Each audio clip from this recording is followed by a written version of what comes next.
Halo, kali ini kita akan membahas tentang sistem informasi akuntansi.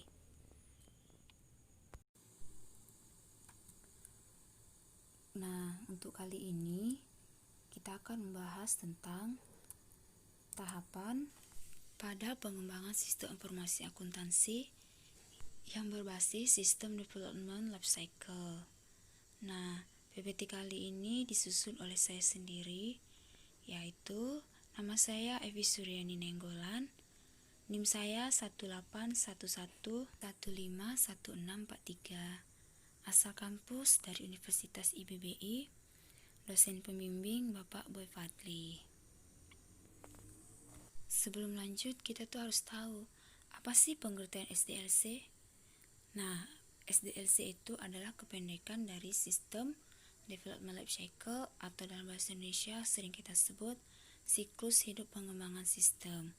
Dalam artian, SDLC adalah tahapan kerja yang bertujuan untuk menghasilkan sistem berkualitas tinggi yang sesuai dengan keinginan pelanggan atau tujuan dibuatnya sistem tersebut.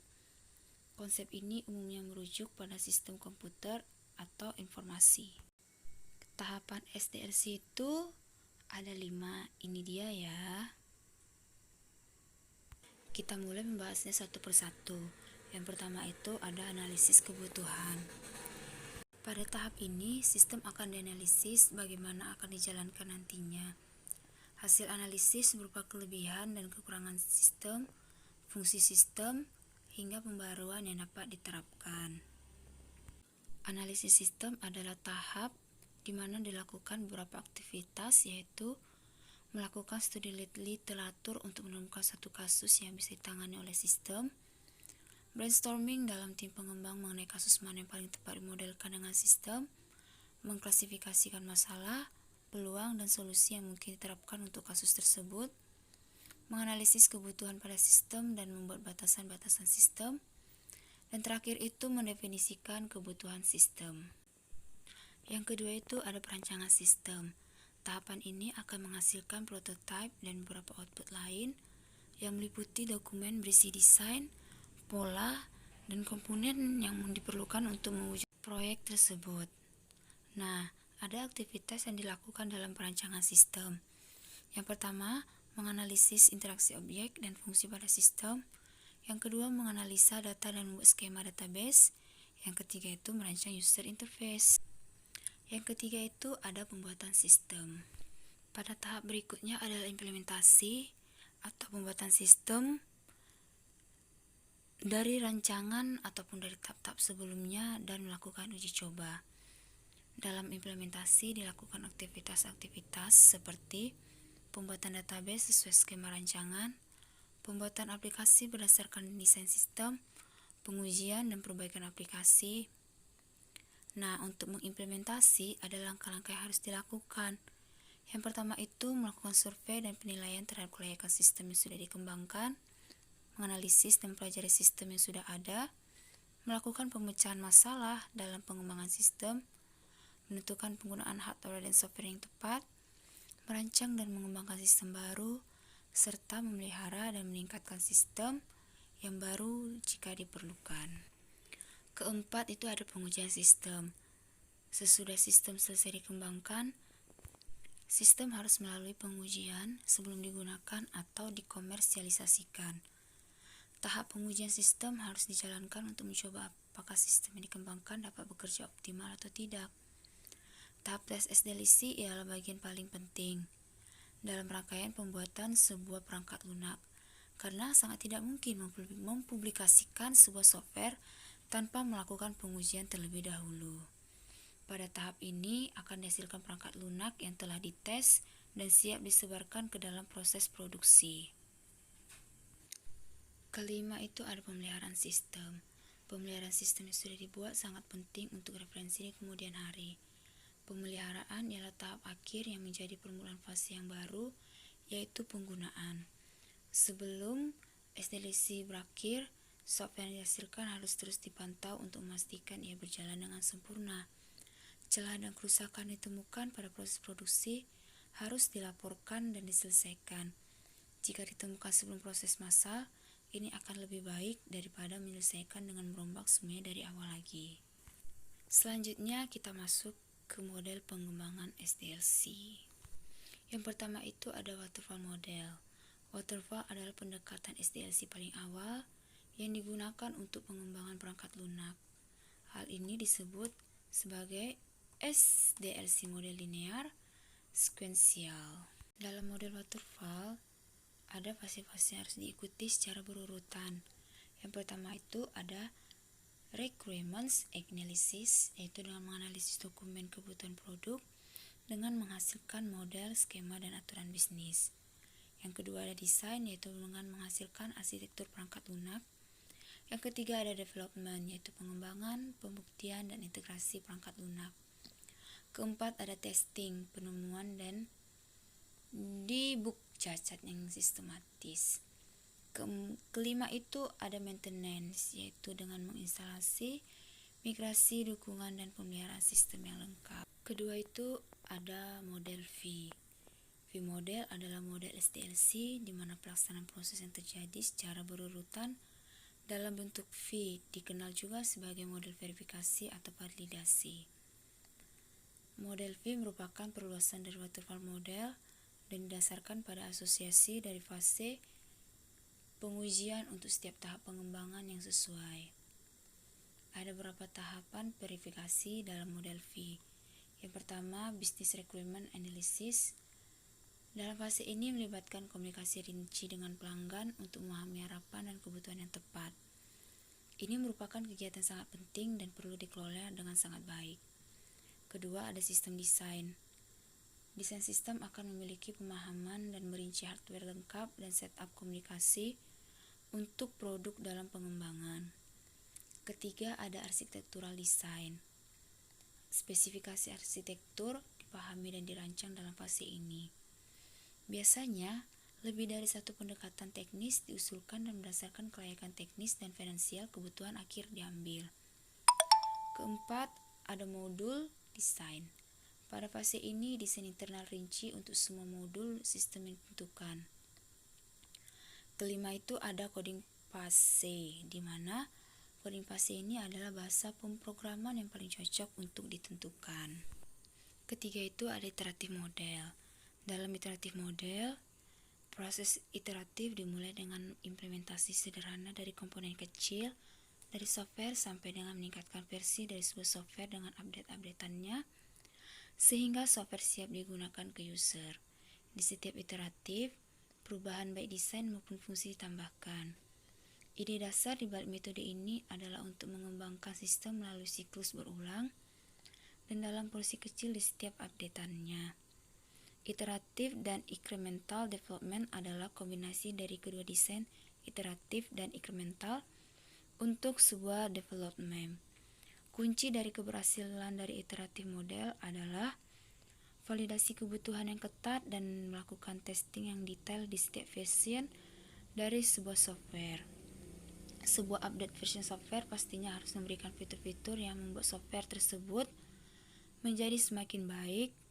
Untuk itu, versi software terbaru harus dilakukan testing yang berulang-ulang agar fungsi lamanya tetap berjalan dengan baik. Model yang keempat itu ada model spiral. Model spiral SDLC adalah sebuah metode penggabungan antara iteratif model dengan waterfall model dengan penekanan yang tinggi pada analisis risiko yang akan dihadapi. Model spiral dibagi menjadi beberapa wilayah. Pertama itu ada komunikasi dengan pelanggan. Aktivitas ini diperlukan untuk membangun komunikasi yang efektif antara pengembang dan pelanggan. Kedua, perencanaan. Aktivitas ini diperlukan untuk mendefinisikan sumber daya, waktu, dan informasi yang terkait dengan proyek. Ketiga, ada analisis risiko. Aktivitas ini diperlukan untuk memperkirakan risiko dari segi teknis maupun manajemen. Keempat, ada rekayasa. Aktivitas ini dibutuhkan untuk mengkonstruksi, menguji, melakukan instalasi, dan menyediakan dukungan terhadap user. Keenam, ada evaluasi pelanggan. Aktivitas ini dibutuhkan untuk mendapatkan umpan balik berdasarkan evaluasi representasi perangkat lunak yang dihasilkan dan proses rekayasa. Kelima itu ada model prototype. Model prototipe dimulai dan mengumpulkan kebutuhan pelanggan terhadap perangkat lunak yang akan dibuat. Lalu dibuatlah program prototipe agar pelanggan lebih terbayang dengan apa yang sebenarnya diinginkan. Program prototipe biasanya merupakan program yang belum jadi. Program ini biasanya menyediakan tampilan dengan simulasi alur perangkat lunak sehingga tampak seperti perangkat lunak yang sudah jadi.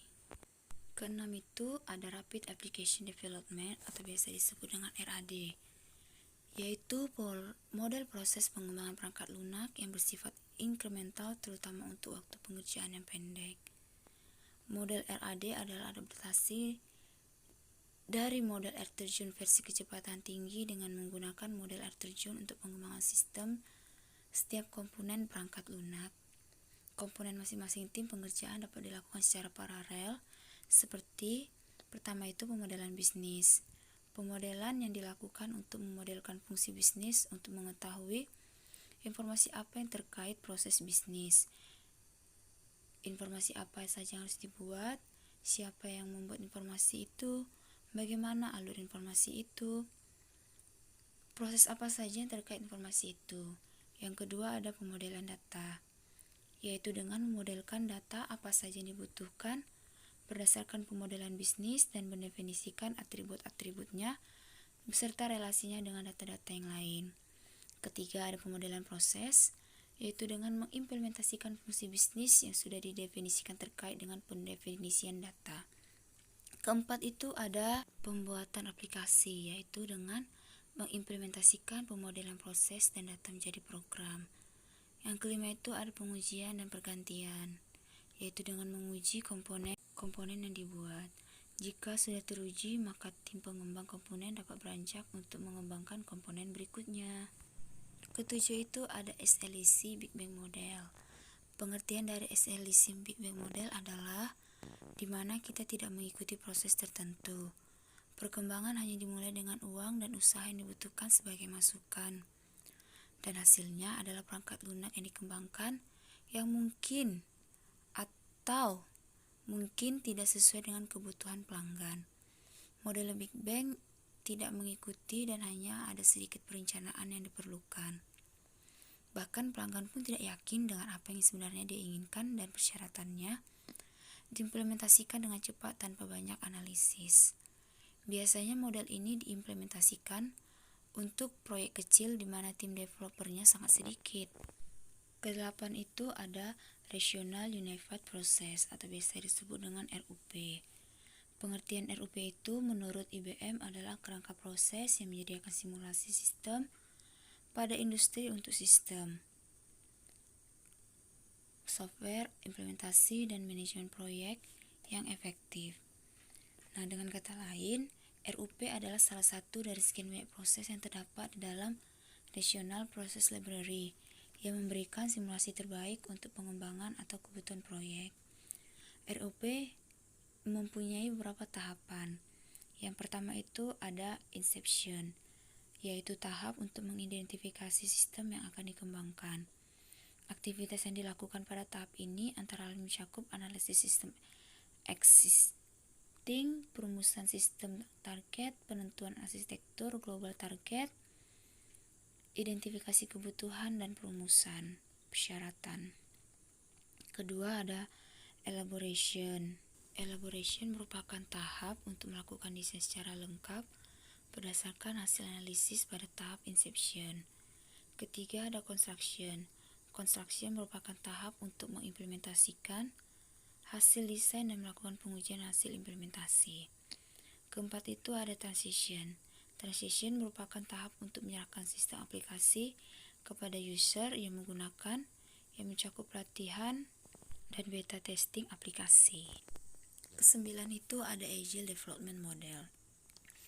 Agile Development Model adalah sebuah filosofi dan serangkaian panduan untuk mengembangkan sistem informasi di dalam lingkungan yang sering berubah dan dapat digunakan dengan metodologi pengembangan sistem apapun. Metodologi Agile adalah sebuah filosofi tentang bagaimana membangun model.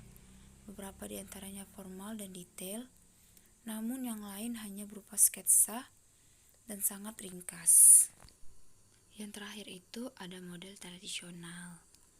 Nah, SDLC model tradisional adalah model pengembangan sistem informasi klasik yang mengikuti suatu pola teratur secara bertahap yang dikerjakan dari atas ke bawah. Ada beberapa aktivitas dalam siklus ini yang memiliki aliran satu arah menuju penyelesaian proyek. Tahapan dalam SDLC tradisional ini adalah yang pertama itu ada tahap perencanaan. Sasaran tahap perencanaan adalah diperolehin cakupan dari proyek pengembangan sistem dan dasar-dasar untuk dikendali. Tahapan perencanaan terdiri dari yang pertama menyadari adanya masalah atau pemicu masalah. Yang kedua menetapkan masalah. Yang ketiga mengidentifikasi kendala sistem. Yang keempat membuat studi kelayakan. Yang kedua itu adalah tahap analisis. Tujuan dari tahap analisis adalah memahami permasalahan secara menyeluruh dan mendefinisikan kebutuhan pemakai atau apa yang harus dilakukan oleh sistem untuk memenuhi keinginan pemakai. Tahap analisis ini terdiri dari yang pertama mengumumkan penelitian sistem, yang kedua mengorganisasikan tim proyek, yang ketiga mendefinisikan kebutuhan informasi, yang keempat mendefinisikan kinerja kriteria sistem, yang kelima menyiapkan usulan perancangan, yang keenam menerima atau menolak perancangan. Tahap selanjutnya yaitu tahap yang ketiga adalah perancangan. Tujuan dari tahap perancangan adalah menentukan solusi yang dapat memenuhi kebutuhan informasi pemakai yang sudah didefinisikan dan membuat suatu model implementasi yang akan dibangun kembali.